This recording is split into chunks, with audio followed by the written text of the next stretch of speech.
보셈의 후다닥 세계사 그 11번째 시간입니다. 지난 시간에 10번째 시간에 그 송나라의 번영과 정보광조의 활동이란 주제로 이 부분까지 다 다뤘어야 했는데 송나라의 경제와 문화적인 번영까지 다뤄야 했으나 시간이 좀 많이 지체된 관계로 좀 길어지는 바람에 선생님이 이걸 좀 끊었습니다. 최대한 빨리 지난 시간에 못했던 거 마무리 지어보도록 하겠습니다. 이번 시간에는 송나라의 경제와 문화적 번영에 대해서 살펴볼 텐데요. 송나라 때 이제 화북지방의 인구가 강남으로 대거 이주하게 됩니다. 이러면서 화북의 농업 기술이 강남으로 빠르게 전파가 되는 거죠. 강남 지역의 농업이 획기적으로 발전하게 됩니다. 저습지에 제방을 두르고 그 안에 농지를 만드는 방법으로 땅이 많이 개간이 되죠. 그리고 용골차와 같은 용뼈? 용의 등골뼈처럼 생겼다라고 해서 용골차라고 불렸는데요. 이건 논에다가 물을 대는 그런 기구입니다. 관계용 수차죠. 이런 것들이 보급되기도 하고요. 그 다음에 시비법, 비료를 주는 방법, 사람의 덩, 인분을 활용한 시비법이 발전되기도 하고요. 그 다음에 이양법이라고 해서 그 전까지는 논에 그 쌀, 벽시죠. 벽시를 직접 파종하죠. 직파법을 썼는데 이때 이제 모를 키워서 모를 이사시키는 이양법, 한자로는 이양법, 우리말로는 모내기법이 보급됩니다. 그리고 베트남 지역에서 참파, 베트남 지역의 옛 지명이죠. 참파에서 벼가 들어왔다 해서 참파벼입니다. 근데 이 참파벼라고 하는 것은 그 가뭄에도 굉장히 강하고 수확 시기가 빨라져서 강남 지방에서는 1년에 2번씩 수확을 할 수 있죠. 이기작이 가능해졌다는 겁니다. 벼에 대한 이기작이 가능해졌고 이렇게 되니까 이제 강남 지역의 경제력이 엄청나게 향상되죠. 처음으로 강남 지역이 그 화북 지역의 경제력을 능가하게 됩니다. 그리고 중국의 인구가 이때 1억 명을 돌파하게 되는 거죠. 이렇게 높아진 생산력, 생산물이 많이 늘어났는데 이게 대운하를 타고 전국적으로 퍼져가는 거죠. 그래서 전국적인 규모의 시장이 형성되는 겁니다. 북송시대의 수도, 송나라의 수도였던 변경, 까이펑, 동경이라고도 불렸죠.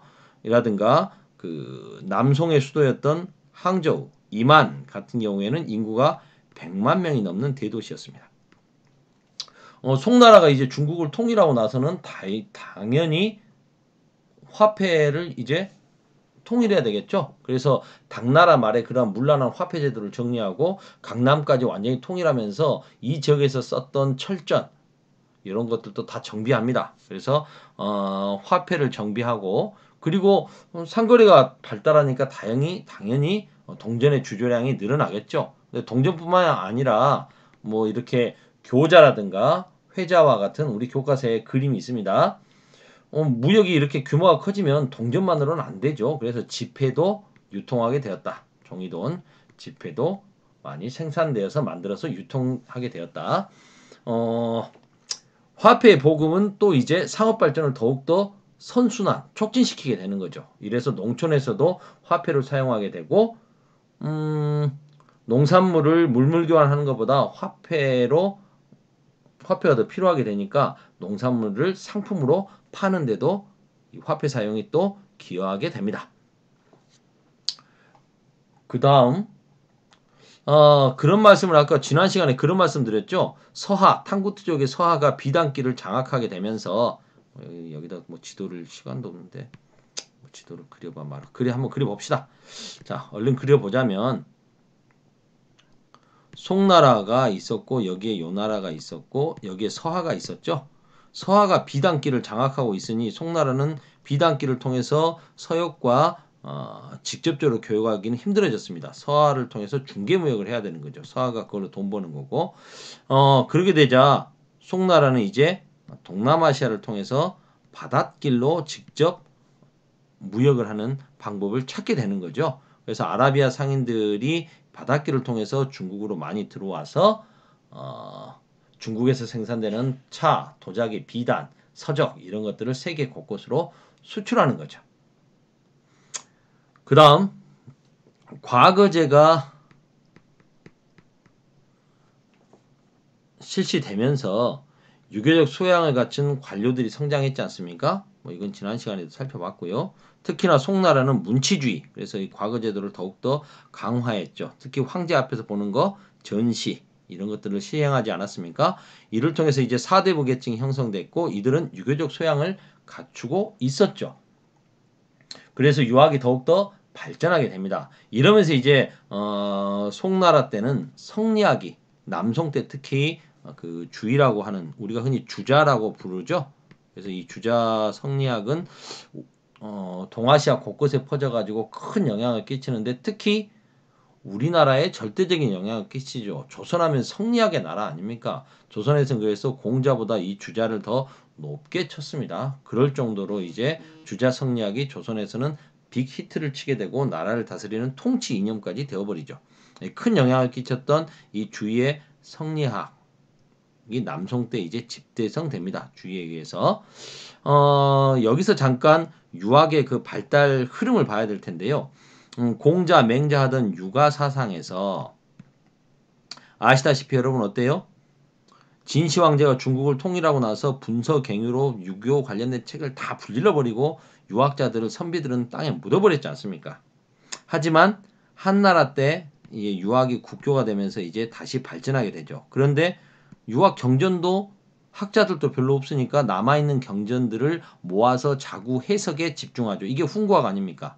근데 이제 더 이상 해석할 수 없을 만큼 유교 경전에 대해서 완벽하게 마스터가 됐어. 그럼 이제 내용은 다 하니까 좀 더 그 내용 속에 담겨져 있는 이면에 담겨져 있는 원리, 철학적인 걸 찾아야 되겠죠. 그게 바로 뭡니까? 인간의 심성과 우주의 원리를 연구하는 성리학이죠. 그렇게 철학적으로 연구만 하면 되겠느냐? 실천이 중요하다 해서 명나라 때는 이제 실천을 강조하는 양명학이 나오게 되는 거고요. 그리고 이제 청나라 때는 이제 고증학, 너무 이렇게 실천을 강조하는 양명학이 히트쳐버리면 청나라는 여진족이라고 하는 중국 사람들이 아닌 이민족, 북방민족이 세운 나라인데 한족들이 오히려 이러한 양명학을 위해서 이용해서 지행합일해서 청나라에게 쉽게 말하면 거친 표현으로 개겨버리면 안 되기 때문에 오히려 청나라 때는 옛것에 대해서 고증 연구만 하는 좀 사상적인 부분 빼고 담백한 고증학이 유행하게 되는 거죠.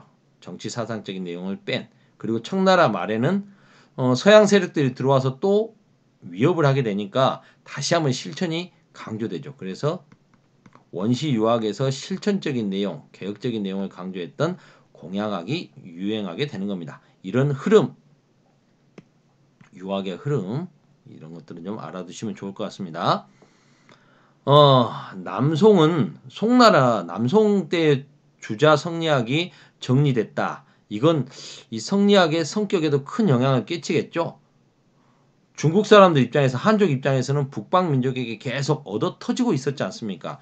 요 나라에게 얻어 터지고 서에게 얻어 터지고 여진족의 금나라에게 얻어 터지고 그러기 때문에 정신 승리를 할 필요가 있었겠죠. 한족의 이런 북방민족과의 대치 과정에서 한족의 우월성을 강조할 필요가 있었을 겁니다. 그래서 성리학은 중화와 오랑캐를 구분하는 화이론을 강조합니다. 그리고 대의 명분은 우리 한족에게 있다. 이런 대의 명분을 강조하죠. 그래서 이 시기엔 역사책도 많이 편찬됩니다. 우리 학습지에는 지금 간단하게 안 나와 있지만 교과서에서는 잘 나와 있죠. 대표적인 게 잘 안 쓰지는 왜? 사마광이라고 하는 사람이 쓴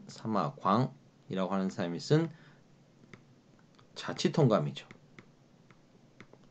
이 자치통감은 여러분들이 잘 아시는 사마천의 사기하고는 좀 다르죠. 뭐가 다릅니까? 사마천의 사기는 본기, 세가, 열전, 지표 이런 식으로 특정 주제별로 정리를 한 기전체 역사서라면 이 자치통감은 시대순으로 역사를 정리한 편년체 역사책의 소술 모범이 되는 책입니다. 편년체, 기전체 알아두시면 좋을 것 같아요. 그리고 이 시기에는 이제 송나라 때는 경제가 성장하니까 서민들에게 여유가 생깁니다. 여유가 생기면 사람들이 이제 문화생활을 즐기죠. 그래서 서민들도 문화생활을 향유하게 됩니다. 서민 문화가 발달하게 되는 거죠.